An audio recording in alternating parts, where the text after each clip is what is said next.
Hello, here's my vlog for the 3rd of March 2025. It's like 10:40 in the morning. I kind of slept in. I'm gonna go down to the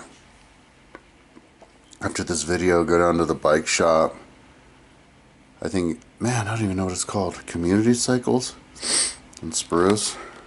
Yeah, I looked in my, I didn't know where my bike was. I had a mountain bike that I wanted to like fix up, an old Klein, and it's painted like really similarly to my time trial bike. It's red on the back and yellow on the front, and I thought it was in my mom's basement, so I went there, but it wasn't. I looked in my garage, and then it was tucked back there with this other bike, the electric bike, the Copenhagen wheel bike. The Copenhagen wheel like went out of business, so the app stopped working, so I can't use the wheel anymore. It's like, oh man. So, but I'm gonna put that back into a normal commuter road bike and put racks on it that I found in my mom's basement. But that was in the afternoon. Yesterday, I kind of slept in, and then I called this old lady. I'm like a member of I got my name on like a neighborhood like helper, like the neighborhood like handyman. She called me. It's like a couple miles from here. Drove up there and fixed their closet, swept their deck, put covers on their furniture, and then cleaned poop up in their backyard. I was there for like 53 minutes, got $25, and then went over to the Played Against Sports or the, man, I can't remember, the secondhand sports shop over there on East Arapahoe over the hill, and got a 29-inch front mountain bike wheel and tire, and looked at what bikes they had, and then went over to REI and got a cable cutter. I couldn't put my bike together the other day because I didn't have a cable cutter. I didn't realize. Maybe I had some of that stuff before, but my roommate who I had here for 8 years, when he left, he was like into building bikes. When he left, he took all the bike tools. I don't know. But even if I did, maybe it would have been a long time ago.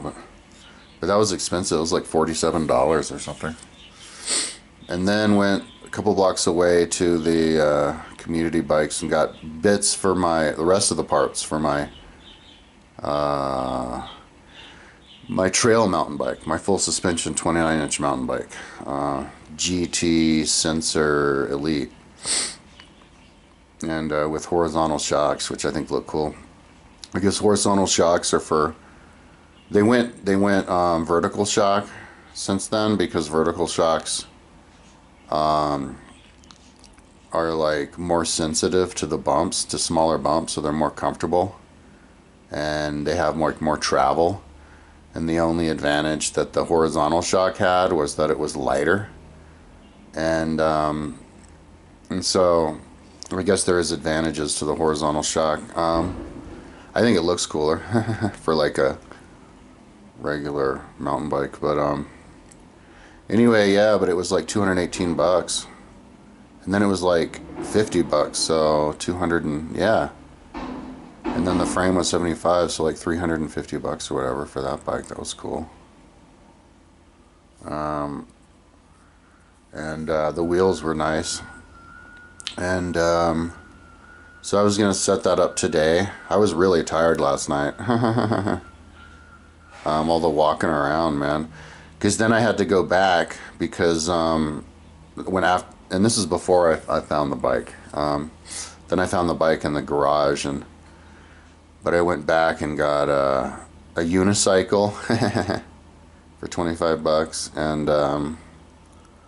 and then a water bottle cage and pedals. But then I found the bike, and the problem, I couldn't remember what the problem with that bike was. My friend gave it to me, and it was because there was a seat post in it that is like somehow stuck way down in it. Like I think he hammered it in, And I don't know why, but I need to get it out. You can't have a bike that has a seat post at like the same height. That's like not doable. And so I tried to twist it. I poured a bunch of WD-40 down it and let it sit, and then tried to twist it, but I twisted the seat off of the post. And then I drilled a hole through the seat post, and then stuck like a big piece of metal, like a screwdriver. I can't remember exactly what I stuck through it, to try to twist it, and it broke the seat post. So I drilled tiny little holes right at the bottom of the seat post where the frame is. I think he glued it in. I think he hammered it in like as hard as he could, so that it was like barely big enough to fit in, and then he through like super glue, some kind of welding glue also, because I think I see like a glob of glue on the bottom. But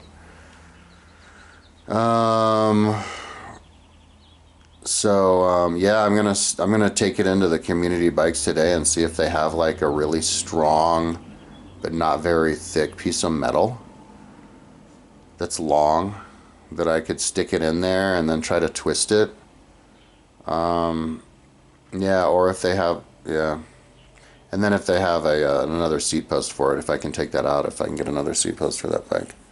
Because that's the only thing wrong with it. It's good to go, except for it's got this seat post in it.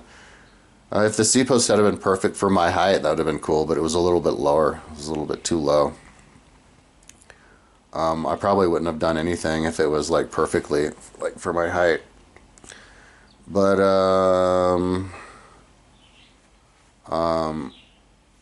yeah.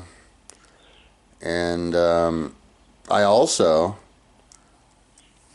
looked on Craigslist because I decided that I really needed a gravel bike, because there's so many different like really cool like bike trails you can do around here that a gravel bike would actually be the best for, up and down the dirt roads. I think Boulder for terrain is probably the best for gravel biking, and the best location for gravel biking. So yeah, there was this one bike somebody was selling, like a Diamondback Hanjo, but it was carbon with aluminum with carbon forks for $12.50. But I went into the bike shop the second time when I got the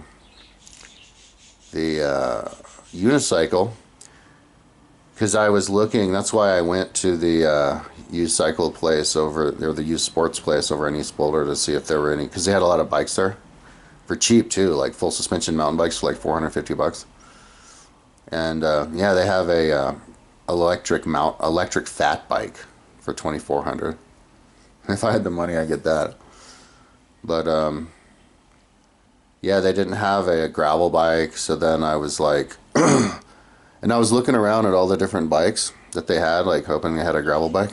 And then I got to the end, and oh my god, I was like, no way, freaking gravel bike. Yeah, it was a 56 centimeter, and they had another like a frame in there, a 53 centimeter. God,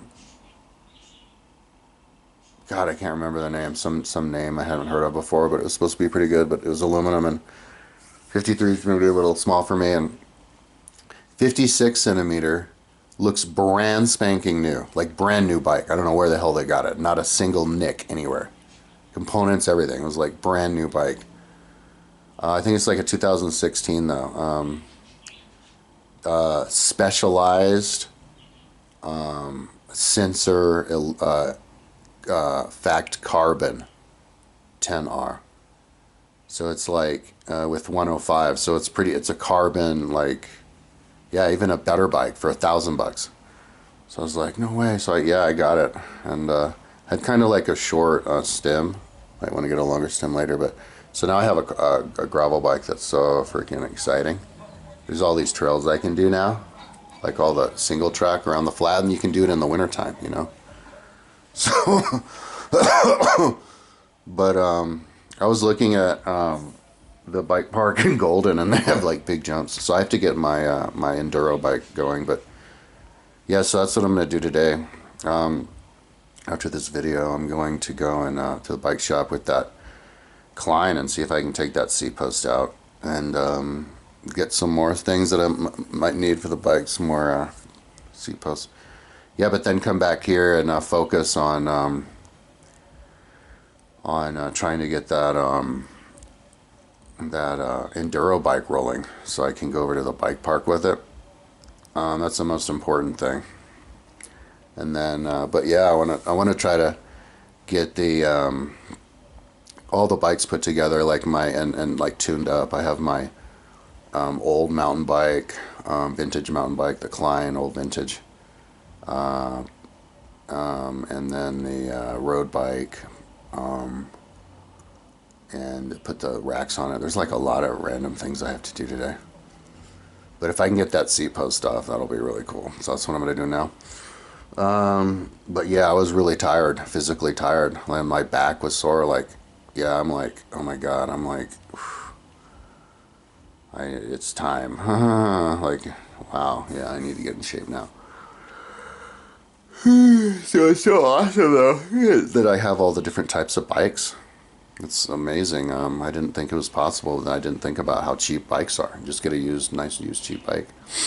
I guess they're saying like bike shops are having trouble. Yeah, it's because there's like a backlog of all the nice bikes, you know. People don't need to get a brand new expensive ass bike every year. And then if you couple that with like economy problems, yeah, so it's more like the culture needs to get going, like in ways that aren't centered around bike shops, I guess. And or have bike shops be cultural centers. They have the bike shop down here that they're turning into like a coffee shop, like cafe, like performance bar place. Make it like a yeah. So anyway, that's enough talking. I'm going to go and see how much of these bikes I can fix today.